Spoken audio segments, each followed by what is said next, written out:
Sabda tentang iman sebesar biji sesawi. Bapak Ibu yang terkasih, Romo dan para saudara sekalian, Yesus tentu sadar bahwa dalam hidup bersama manusia tidak lepas dari kesalahan dan dosa, tetapi Ia menekankan dua hal. Yang pertama yaitu jangan sampai kita membuat orang lain jatuh, dan jangan pernah lelah untuk mengampuni. Mengampuni tidak berarti kita lemah, tetapi justru menandakan bahkan kita hidup dalam kasih Allah yang kuat.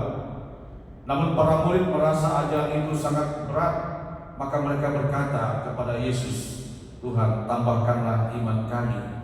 Dan Yesus menjawab bahwa iman sebesar biji sesawi saja pun cukup untuk melakukan hal yang luar biasa.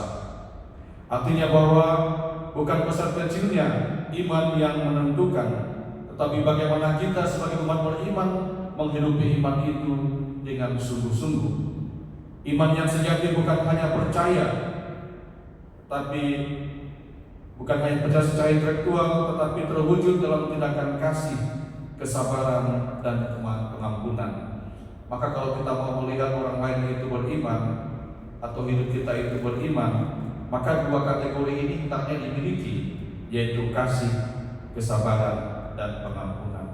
Kalau ketiga hal ini tidak ada, Bapak Ibu yang terkasih, para suster sekalian dan Romo, maka tentu kita perlu membersihkan apakah kita ini sungguh-sungguh telah memiliki iman yang kuat atau belum. Saat kita berani mengampuni, kita sedang menunjukkan iman yang hidup.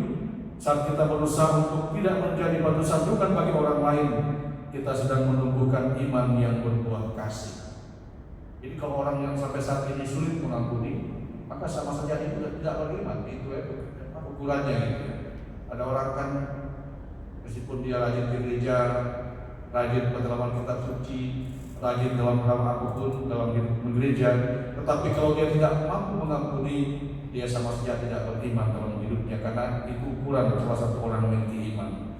Maka hari ini marilah kita memohon kepada Tuhan agar iman kita meski kecil seperti biji sesawi tetap tumbuh dan memampukan kita untuk selalu memiliki hati yang siap sedia mengampuni dan juga menghasilkan buah-buah kasih, kebaikan, dan cinta kepada sesama. Dengan iman itu kita mengasihi dan mengampuni sebagaimana Kristus telah lebih dulu mengasihi dan mencintai kita. Semoga demikian.